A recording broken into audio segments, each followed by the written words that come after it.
Hey there guys, welcome back to ARTFX Studios Tutorial Tuesday, and this is the season about glitch hop. Last week we created a pretty interesting sounding bass. It sounded a little bit like this one. You know, a little bit. It sounded pretty cool. But I need another bass that can go well with it, and that, you know, that I can use together with my main synth sounds, because I'm gonna use some other synth sounds in this track as well. I have already created a bass, and it sounds a little bit like this one. I kind of like it, it's a really nasty one.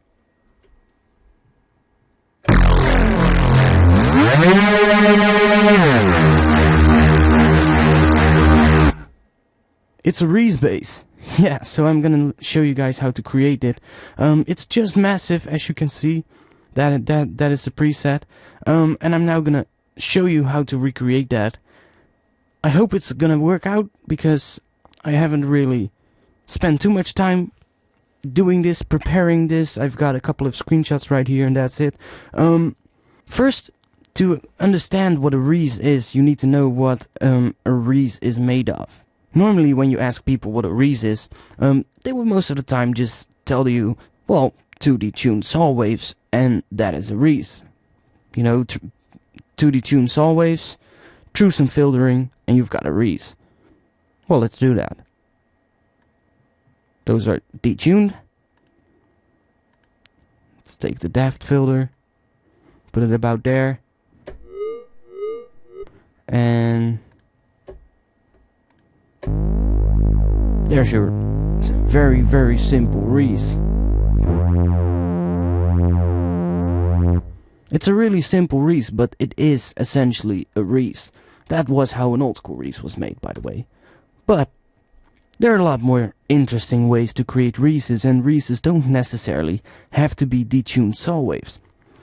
The thing with Reeses is, there's one thing, or actually 2 things, that they most of all have in common. And that is a lot of movement and pitch bending. So you need to use portamento and have a lot of movement in your Reese, which could be created by detuning oscillators. But there's a lot more different ways to create that interesting movement in your sound going on. So let's get started. I've got this massive patch right here with already everything set up, and all these knobs are basically already set to the right position. Just take a little break and take over all these settings, and it's gonna be the way you need it. But I'm gonna go on now with creating this sound. The first oscillator is a lunacy oscillator. The lunacy oscillator has a really interesting sound, because when you play this right now, it sounds a little bit like this. Like this. Which really weird. I mean, when I heard this for the first time, I wasn't really thinking that this is gonna be a Reese bass. But when you speed it up, that movement is also speeding up. So that is one thing that is really characteristic of a Reese sound. You know, back in the days you would create that by resampling a long bass note from a Reese, put it in a sampler, and when you then have some portamento with glide on it and you bend up to a higher note, that movement is also going to speed up. But with this oscillator, you can just do it within the synth, which is pretty cool. Now, I'm gonna set this one to band plus, and for the second one, I'm gonna select the strontium oscillator, and I'm also gonna set this to band plus. And the third one is going to be a Foreman saw, and I'm also gonna set that to band plus. Now we get this, which still sounds a little bit weird, right? I'm gonna add a ring mod to oscillator 3. You can see how much ring mod there is going into there. I'm gonna add phase to oscillator 1. Now we get that. I'm gonna add position to oscillator 1. gives us that. And I'm gonna add filter FM from filter 1. And then we still get the same thing, because the filters are not set up yet. The first filter is going to be a double notch. Creates that sound. And the second one is going to be a high pass 2. The filters are set to parallel, and the mix of them is gonna be set to a little bit from the top. So like about a quarter from the top. Then I'm gonna add a classic tube to here to all fatten it up a little bit. And I'm going to add a dimension expander like that. Bring the size down all the way and the dry wet down a little bit. That really fattens up this sound.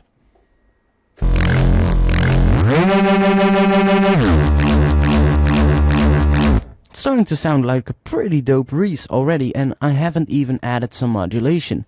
So one thing that I always do, which is really great, and you should actually always do, when you are in a moment or when you are producing and you come by one of these moments when you think like, oh, this actually sounds pretty good already, hit File, Save As, and save it in your folder. So I'm gonna do reese 2, bang, and that's gonna be in there, so I can always come back to this particular preset, which is pretty cool. And now we're gonna go on with this preset and totally make it destroy this even further. I am going to add a sine shaper to insert 1. Let's see, dry wet's going to be down a tiny little bit, and the drive is going to be up, pointing at the E.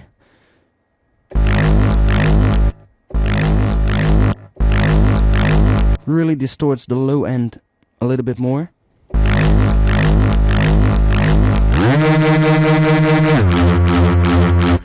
Gives us a little bit more character. I'm also going to add a little bit of feedback. Now that feedback can really destroy your sound. So you don't need to put it too high, you really need to find the sweet spot.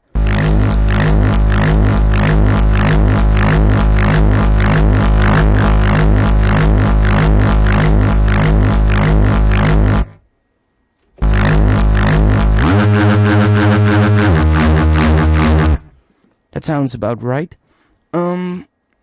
Lastly, I can add some noise to this. Noise is really useful to sort of like give a little bit more character to the high end. Right now it sounds like this. And I can add a little bit of white noise on top of that. Gives it a little bit more character, but there are a lot of different types of noise you can choose from. Aluminium gives it a little bit more character. I actually like the murmur. You know, you can choose whatever one works, whatever one you think sounds right, and that's about what you should do. On the oscillator tab, I've got restart via gate turned on, as you can see. And I have everything set to the far left except the modulation oscillator. Now the modulation oscillator is about, well, just before 90 degrees. You can hear when I play with this.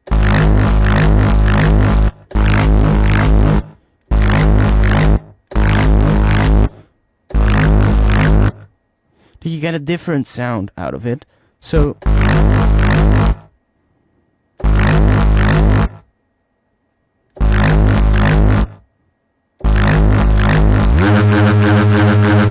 you just want to find the right spot. This is the glide setting. Glide is really useful. I'm gonna clear macro 1, and I'm gonna connect macro 1 to the glide time, because I think glide time is really useful, especially when you can automate it, because that glide time will give you a lot of different effects. I mean, let's call this glide.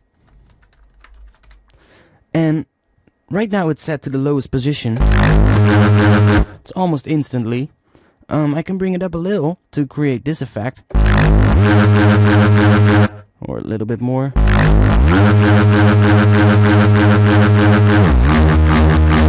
You know, it gives it a nice sound. But when we put it up a lot, you can create some really interesting things as well.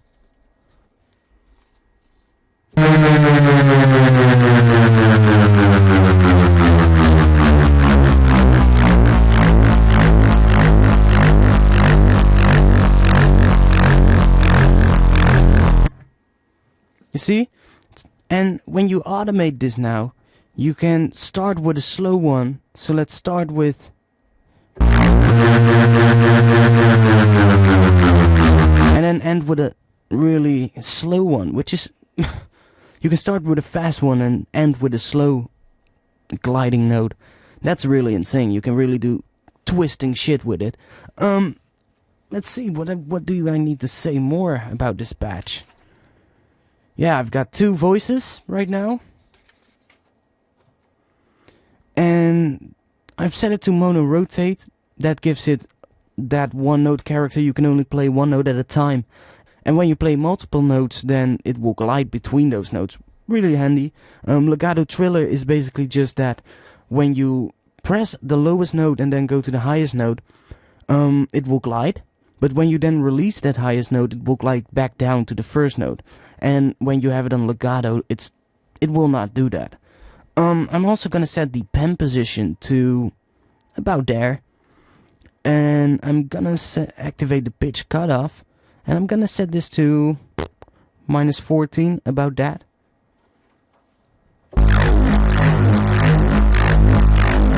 Gives us a little bit more movement and stereo character in the bass, which is really, really great. Right now it sounds pretty good. I can go to the EQ and, you know, play around a little bit.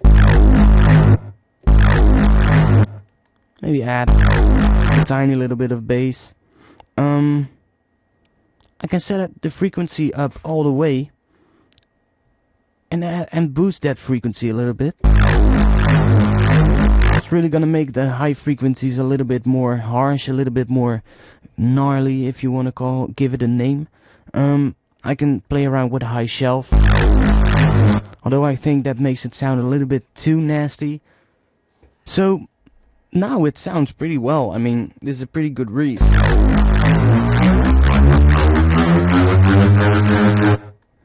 Set it a little bit slower.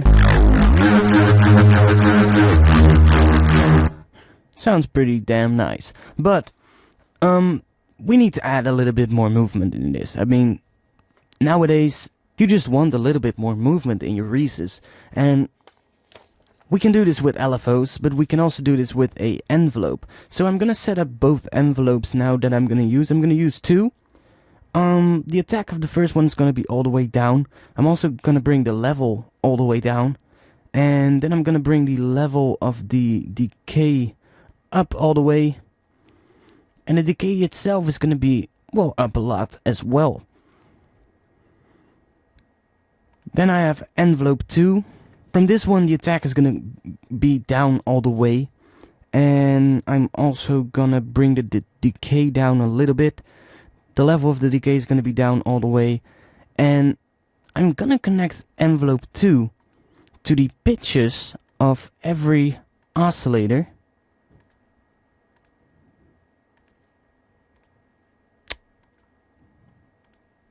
And also to the modulation oscillator. Then I'm gonna bring the pitches of all the oscillators up with 1 full octave. Like that. And that will create a little bit more of a interesting start to our sound. We got sort of like a bass drum at the beginning of the note, and that's really, really great because that really helps give the bass a little bit more impact. Without it, I can show you by bringing the attack all the way down. It sort of starts okay, but you know, having a little bit of motion at the in the beginning is pretty good. You can vary the decay a little bit.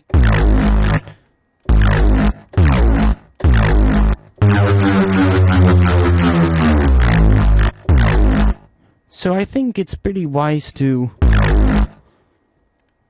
connect a macro knob to that decay, because when we bring that decay up a lot, you get a really interesting kind of sound.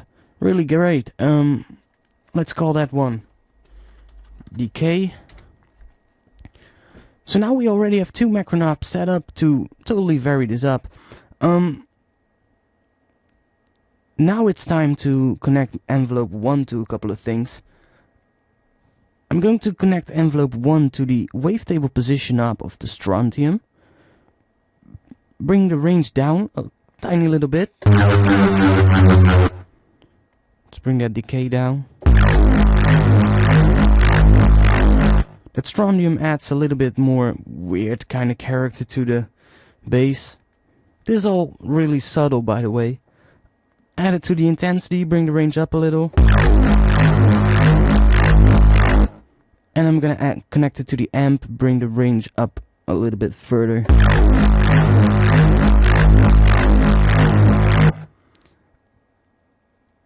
I'm also going to connect envelope 2 to the phase. Bring that up a little. And let's set the phase a little bit higher.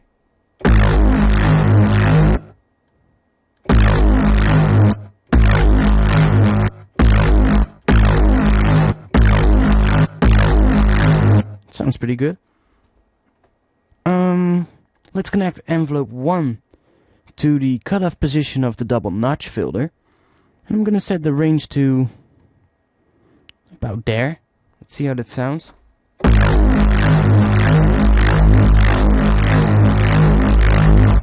Sounds pretty good. I'm also going to connect it to the cutoff position of the high pass filter.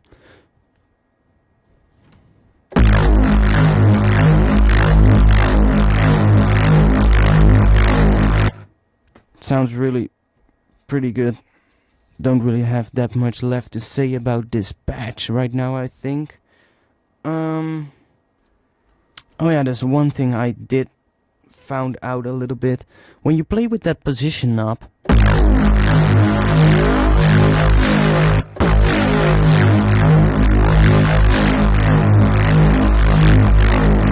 you can create some different sounding things. So I decided to try out something, and right here with the macro controls, you've also got the macro control KDR, which is basically key tracking. So that means when I connect this to the position knob and drag the range up a little, the higher the note on my keyboard I'm gonna play, the higher this knob is gonna be set.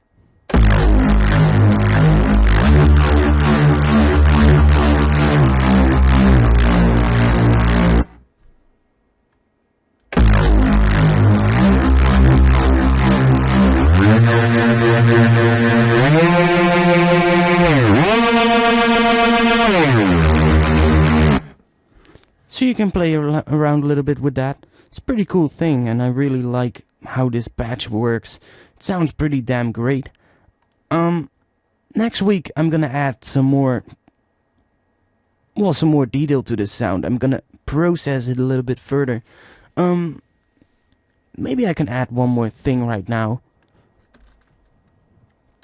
Let's group this like that, and let's create another chain. And in this chain I'm going to add a sampler.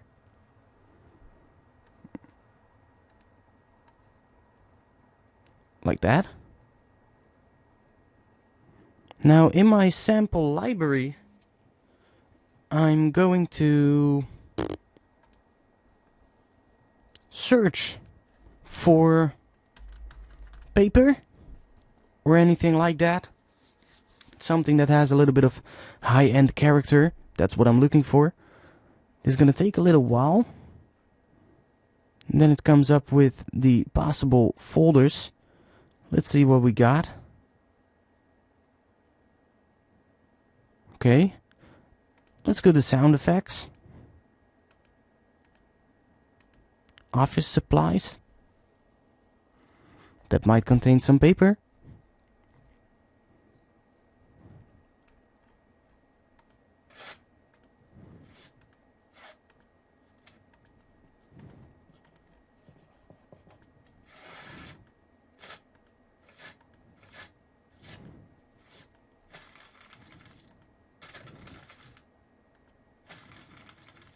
That sounds pretty okay. Load that up in the sampler, and I'm gonna set it to somewhere around there. And now I can add a loop marker. That's pretty interesting, because with that loop marker, you know, I can play this in different pitches. In the global section I can set the amount of voices to 1, and in the pitch section I can set the glide to glide. Let's bring it up a little.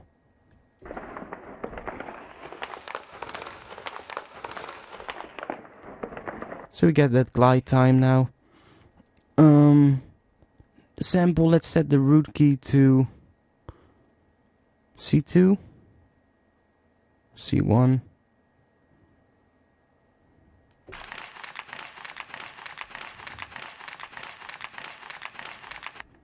So that layered with the bass gives us...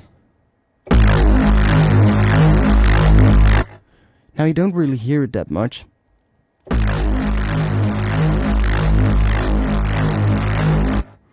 But when I start processing this paper layer later on, it's gonna become a lot more interesting. And I'm basically just gonna show that next week. Next week I'm gonna dive into that layer and I'm gonna give it some more movement. This was it for this week. By the way, this massive patch is already gonna be available later today on the VIP section of my website. If you want to have this preset, you can just register there for a preset and... fuck, man, I'm tired as fuck. So this preset is going to be available today on my website for VIP members. Next week I'm gonna process this preset and I'm gonna, well, really twist up that paper layer to give it some more movement and make that into a nice top layer for this bass sound. I'm also gonna add some more distortion to the main bass itself and really gonna give it its place in the mix. Yeah, I think that's it for this week. If you have any questions regarding this video or any other videos, please post them in the comment below or click the bottom left to tweet them at ARTFX STUDIOS. Click the bottom right to go to my website, check out the VIP section and become a member to post your music on the forum and get some feedback. If you want to see more of these videos, please subscribe to this channel and I hope you have a nice day. See ya.